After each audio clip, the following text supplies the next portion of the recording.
It is now Agent Bagent season. Is the Justin Fields era over? All right, whoa, whoa, whoa. Slow your brakes. Slow your brakes.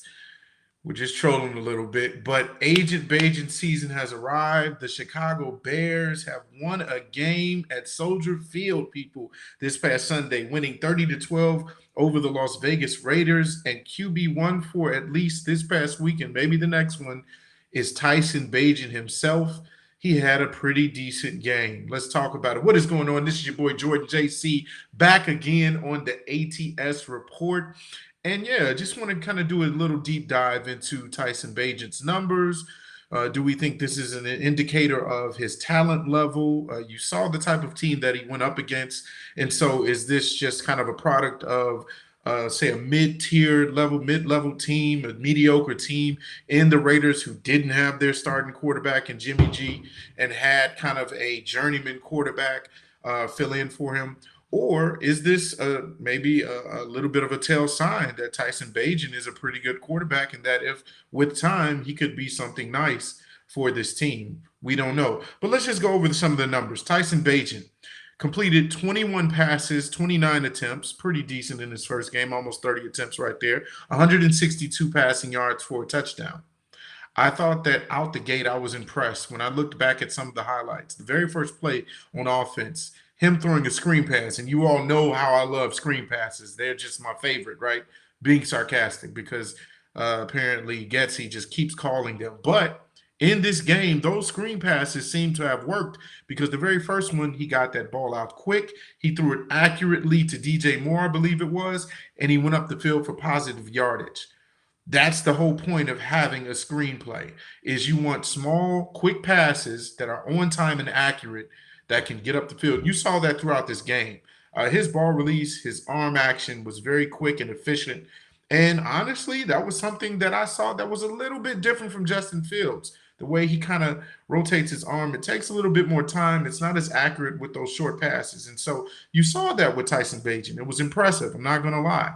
Another thing that was impressive about this game, of course, what aided Tyson Bagent in having a good sort of managerial type of game was because the running game was very, very good. They thrived. Donta Foreman was very good. 3 touchdowns, 2 rushing, 1 receiving touchdown from him. And so they never had to play from behind. And so the question really is Tyson Bagent more of a game manager, or is this something that he can build off of? And let's just say, because they're facing a very different team and different challenge next week in the LA Chargers. Uh, don't know if that's going to work out the same way, but hey, we'll see. Tyson Bagent, does he give the same kind of output? And again, like I said, they never played from behind. Time of possession was way, way on their side this game with the way that the run game continued to dominate. I believe Foreman averaged over 6 yards a carry. So there was nothing that they had to change as far as their game plan or their scheme. They didn't have to go to the deep ball. They didn't have to air it out to try and come back and win at the last second because they managed the game properly and Tyson did what he was supposed to do. He did his job. The W is obviously the most important thing. You want to get the win. And so for me, when I look at the type of prototypical quarterback or the quarterback that you want on your team, do you want a Justin Fields who, for me, I see flashes of greatness. You've seen it in the past 2 games where he threw 8 touchdowns in 2 weeks and 1 interception. The tape is there for you to be a believer in Justin Fields. And I'm on that bandwagon. I'm not quitting on Justin Fields like some of the people I've talked to.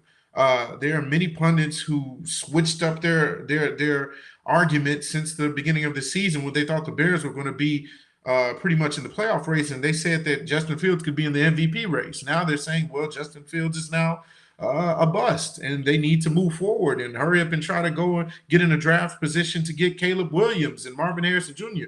And so all of these fickle thoughts, I feel like let's just pump the brakes. Let's enjoy the moment. Tyson Bagent did exactly what he needed to do. And so let's talk about grades for a second. For me, I feel like you don't give Tyson Bagent an A or an A plus, but you also don't give him like a D or a C because again, I go in the middle ground with this. I'm gonna give him a B minus because I feel like Tyson Bagent went out and did exactly what he was supposed to do. There was reports that he said, "Hey, Getsy, open the whole playbook up for me. If you need me to do a certain thing in the playbook, I know how to do that thing." So you can tell he's a student of the game. But they didn't need him to go all out. They didn't need him to do more than he was supposed to, which was dink and dunk the whole game, hand it off to your running back so that you can get a little bit more comfortable with game action, and then continue to play from ahead. Now, again, the test is when you see tape on this guy, because that's always the case. When teams start to see tape on a guy, they make adjustments and they continue to put their defense in a position where they take away your strengths, or that's what they're supposed to do. And so LA, with that good defense, with a Khalil Mack, a Bosa, Derwin James, I mean, they got some dogs on that defense. And so if healthy, those guys are coming for Tyson Bagent. And so it's going to look a whole lot different than the Raiders, even though Max Crosby obviously is on the squad, but it's going to look a whole lot different from every level of that Chargers defense. And so we're hoping that maybe he can still give the same output that he did this game. And I'm going to go on a limb and say they may be playing from behind. And so is this a chance for Tyson Bagent to prove that he cannot just he just isn't a managerial type of quarterback, that he can actually play from behind and keep his team in the game? And so that's what we'll look forward to seeing. But all in all, again, I was impressed with the kid. He was very, very good with his reads. It looked as if he's very good at reading his and going through his progressions very quickly. It's funny because I feel like if you fuse Bagent and Fields together, you get the ultimate quarterback. You get the strengths that Bagent has and that Justin doesn't. And then you get the strengths, obviously, the special talent, the special skills and qualities that Justin possesses that Tyson doesn't really have. The mobility, the speed. Even though Tyson got a little bit of wheels on him, he's not 4.4 speed like Justin is. He isn't one of the fastest quarterbacks and actually players in the league like Justin is. But Tyson gives you that quick screen pass. He gives you that IQ where, hey, if it's not downfield, he's not gonna force anything into any windows. He's going to give the dump off passes, and you're going to continue to gain positive yardage until you get down to that end zone. And that's exactly what some of the greats have always done. Tom Brady is obviously the GOAT, and he is a prime example of that. He's going to continue to just eat at you until he gets to his goal of scoring a touchdown or passing a touchdown. And so I was impressed with that. There were a few passes that impressed me. The one that actually was not on him, it was an attempt to the corner of the end zone to DJ Moore, and I believe Marcus Peters was draped over DJ Moore. And you saw a very confident throw from Bagent where he looped it into the corner of the end zone where only DJ Moore could catch that ball or have an attempt at the ball. And you saw that DJ Moore had it in his hand for like a good second. And then I think Peter swatted at it and he kind of fumbled it and it went out. And so very impressive throw with that. I saw another throw where he threw it to Darnell Mooney in the middle of the field, side-armed, and it was a very quick and accurate read. He threw it in the middle of the field, almost kind of like an Aaron Rodgers side throw, and completed that boy. And so those are some things that you can build off of. Those aren't just normal dink and dunk throws. And so that I was impressed with, along with the other plays that he made. And so all in all, like I said, I give him a B minus. I think that the Bears can build off of this. Justin Fields is still out with that hand injury. And I believe that Tyson is going to at least be in the starting role for another week. Now, of course, coaches are saying that there is no quarterback controversy. They're saying that Justin Fields is still the guy.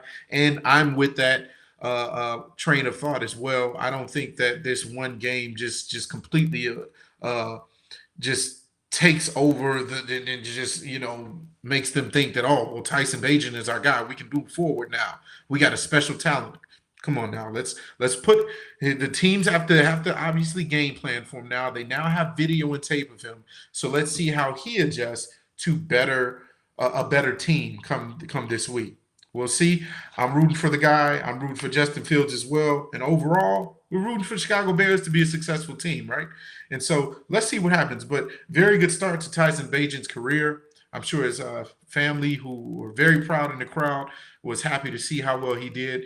And let's just see if we can build off of this going forward against the Chargers. How do you guys feel about this? Do you think Agent Bagent's season is here and here to stay? Do you think Justin Fields continues to try and see if there's a little bit of pressure on him? And when he comes back, will he be feeling that pressure? Or do you think that Bagent is just kind of a legit backup quarterback? Because you need your backup quarterback eventually, right? Patrick Mahomes hasn't completed a season in the last 3 years, and so you need your backup and him to be a viable backup for your starter. And so it's good to have these kinds of problems where you have two decent quarterbacks and one obviously with the talent and special abilities and capabilities of Justin Fields. So we'll see. Leave your comments in the section below. I'll see you guys on the next ATS report.